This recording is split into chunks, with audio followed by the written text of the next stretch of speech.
नमस्कार मु ज्योत्ना।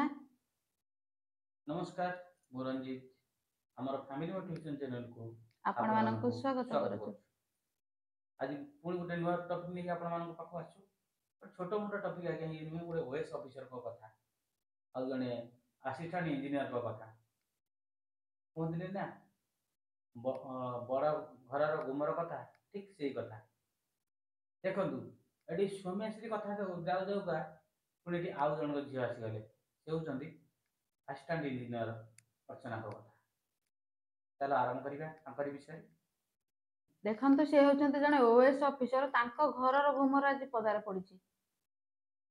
जिमिति भी बाजार बाजार करी सब आड़े आज बाजी चलछि आ तांको विषय जो जिनसडा वर्तमान पर चर्चा अछि सेटा बहुत माने निंदनीय घटना आ बहुत दुखर माने विषय विषुदे जने ओएस ऑफिसर जने ओएस ऑफिसर होई तांको तांको तांको परिवार रे पुनी एमितिया घटना एटा माने शोभा पाउ नाही। जने ओएस ऑफिसर रो काम होछि आगे न्याय तैयारी करबा आ लोक को न्याय देबा जो लोक जने न्याय तैयारी करे लोक को न्याय दिए से जदि अन्याय करे ताने न्याय पाइबे केमिति एटा गोटे क्वेश्चन रो कथा निज परिवार गुटे 2 दिनर छुआ को जे न्याय दे पारु नाही से दुनिया को कोन न्याय देबो। निज इच्छा सब करथिल निजे देखिथिल झियो को अर्चना को देखिथिल बाहाल सब कल सेतु पुत्र संतान जन्म होला पर मेडिकल भी आपण रहिले रही सारा पर 2-3 दिन रहिला पर गोटे गायब कहीं गले ये अर्चना कहते गोटे बड़ कथा जे आपण छुट्टी लेखिक नहीं गले बीपी आउ गोटे कौन बीपी टेस्ट करबा पे दिल्ली पळेले हम मां माँ कर बीपी आ सुगर ना कौन एमती टेस्ट करबा दिल्ली पळेले छुट्टी नहीं कौन एठी कौन डाक्तरखाना ओडिसा कौन डॉक्टर डाक्तर माने ना सब कहीं झीटी प्रति अन्याय अत्याचार आपण से झीटी को भल पाते न पाते से अलग कथा आप स्त्री को भल पाते न पाते गोटे अलग कथा आटलिस्ट दुनिया को देखी 2-3 दिन कौन सीसीटी तो भल पाइबा उचित निज बाप हिसाब से ताकू देखा उचित कि आपण कौन कर घर द्वार छाड़ी पलाऊँ आ गए सब बड़ कथा हूँ से अर्चना मैडम जो कहते टे दोष रहा जदि से आपार्टमेंट से छाड़ी पलैले आपण बहित होती ओएस को ओएस जोटा घर से आपणकर घर आपण से चाबी ताला भांगी कहीं रही बाप घर को कहीं पलैले ये बड़ हाँ कि ना देखो से जो आपण स्त्री जो अभियोग आणुंट कि तमर कौन है आपण से आपन को कहले कि मो सहित जहाँ भी राग अच्छी अच्छी छुआटी को देख बोली से तुम कौन कह ना मुझे छुआ को देखी ताले मु इमोशनाल हो से सब मुंड पुरेवा चाहूना जदि आप से सब मुंड पुरेवा चाहून तार मैरेज कहीं करें आपण से अभियोग आणुंट कि तुम सब कह कि माने मो फैमिली मुझे मेन आगे परिवार इम्पोर्टाट से ठीक अच्छे परिवार को इम्पोर्टाट दब तापर भी तुम अरेंज मैरेज कर स्त्री आप छुआ को भी इम्पोर्टाट देवार आप दीटा जाक देखिए से जो अभियोग आणुंट मो शाशु ननद एमती कहते मत कि तोर छुआ है आमको अनेबन यहाँ साधारण कथा प्राय घर सेमती हुए कि माने पुओटी मैरेज करने पूर्व गोटे पुओटे थी झीटे थी प्रथम आगे चिंता करते आम झीटी को आगे बहुत करदे कारण से चिंता आसे कि गोटे पर झी आसे सी आदब नहीं कि भाई बदली जीव यहाँ माने यहाँ साधारण घर हुए प्रत्येक घर हुए कि सब जिन से जिनसा गोटे पुओ ही मैनेज करवा दरकार भौणी ना शाशु माँ भौणी से कहे स्त्री एग्नेस्ट स्त्री कह से एग्नेस्ट कि दी जन को मैनेज कर कंप्रोमाइज कर चलवा दायित्व है परिवार पुओटीर कम ता माने नुह कि तुम या छाड़ी पार ना कि छाड़ी पार ना दीटा जाक परिपूरक या संभार अच्छे भी संभार अच्छी आपड़ कहते कि कौन मुझे जो सी कौन कहले जो पिला पिला विषय से चाहूँ कहते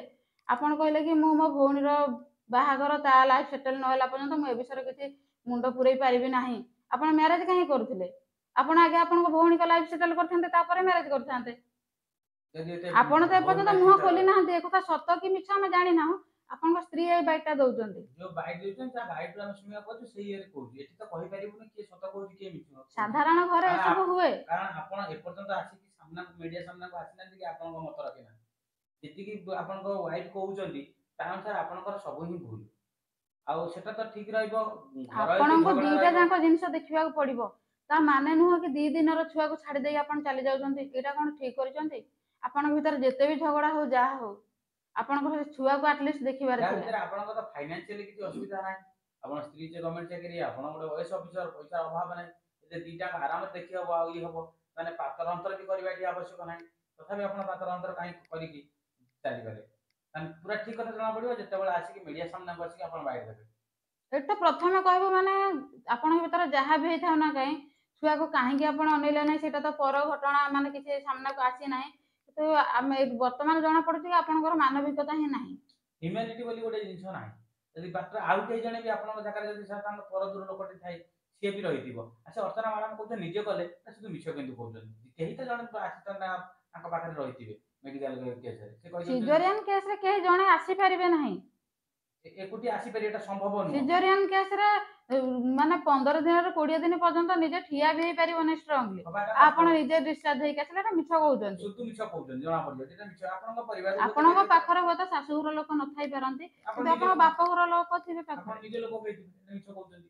ଆଉ ମିଛ କହିଲେ ବି ଧରା ପଡିଯାଉଛି। ଆଉ ଏଥିରେ ମାନବିକତା ଏଠି ଓଏସ୍ ବାବୁଙ୍କର ଏଠି ମାନବିକତା କହିଲେ ନାହିଁ, କିଛି ବୋଲି ନାହିଁ। ଟୋଟାଲ ସେ ତାହେଲେ କଣ ନ୍ୟାୟ ଲୋକମାନଙ୍କୁ ଦଉଥିବେ? ଓଏସ୍ ହେବାର ଖାଲି ପାଠ ପଢି ଦେଇ ହେଲେ, ଇଏ ତ ଲାଞ୍ଚ ଓଏସ୍ ଅଫିସର ଭଳିଆ ଲାଗୁଛନ୍ତି। ପଇସା ମେଞ୍ଚେ ରଖିଥିବେ ତାହେଲେ ଲୋକଙ୍କୁ ଠକେଇକି, ହଁ କି ନା? ଯାହାର ମାନବିକତା ନାହିଁ, ଯାହାର ମଣିଷତ୍ୱ ନାହିଁ, ଯିଏ ନ୍ୟାୟ ପାଇବାର ଯୋଗ୍ୟ, ତାକୁ ନ୍ୟାୟ ଦେଇପାରିବେନି, ଇଏ କି ପ୍ରକାର ଓଏସ୍ ଅଫିସର?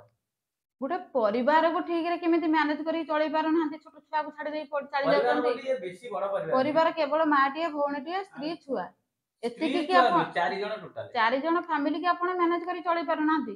ଆପଣ ଗୋଟେ ତହସିଲ କି କେମିତି ଚଳଉଥିବେ?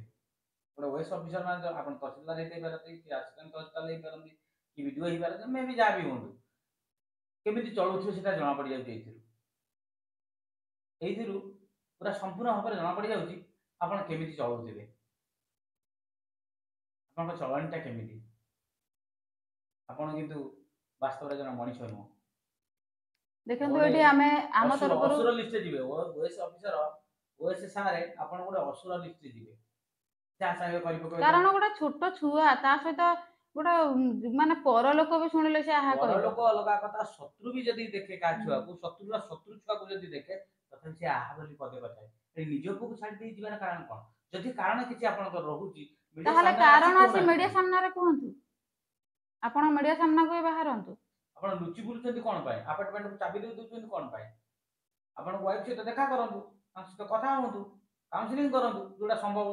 ଆପଣଙ୍କ ସ୍ତ୍ରୀ ଆପଣଙ୍କ ନାଁରେ ଏହି ସବୁ ଅଭିଯୋଗ ଆଣିଛନ୍ତି, ଆପଣ ବି ମିଡିଆ ସାମ୍ନାକୁ ଆସନ୍ତୁ। ତାଙ୍କ ନାଁରେ କଣ ଅଭିଯୋଗ ଅଛି ଆପଣ ବି ସାମ୍ନାକୁ ଆଣନ୍ତୁ। ଆଉ ଏଇଟା ଗୋଟେ କଥା ଯେ ଆପଣ ଗୋଟେ ଟପ୍ ଲେଭେଲ ଅଫିସର, ଗୋଟେ ଓଏସ୍ ଅଫିସର, କାରଣ ଆପଣଙ୍କୁ ଆପଣଙ୍କ ସ୍ତ୍ରୀ ଏତେ ସହଜରେ ପାରିବନି, ଆଉ ନ୍ୟାୟ ବି ସେ ପାଇବେ ନାହିଁ।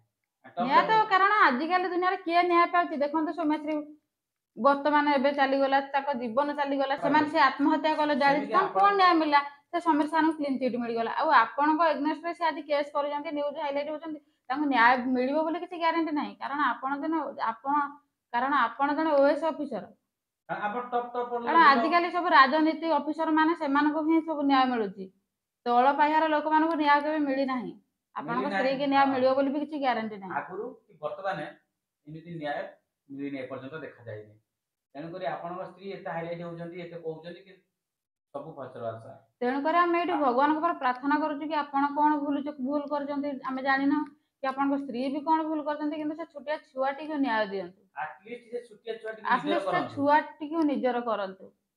ଆଉ ଆପଣଙ୍କ ଭିତରେ ଯାହା ବି ଭୁଲ ବୁଝାମଣା ହେଇଛି, ସ୍ୱାମୀ ସ୍ତ୍ରୀ ଭିତରେ ଭୁଲ ବୁଝାମଣା ହୁଏ, ଯେତେ ବି ଝଗଡ଼ା ହୁଏ, ତାକୁ ସମାଧାନ କରିକି ରହିବାଟା ହିଁ ମଣିଷ ପଣିଆ, ଆଉ ମଣିଷର କର୍ତ୍ତବ୍ୟ।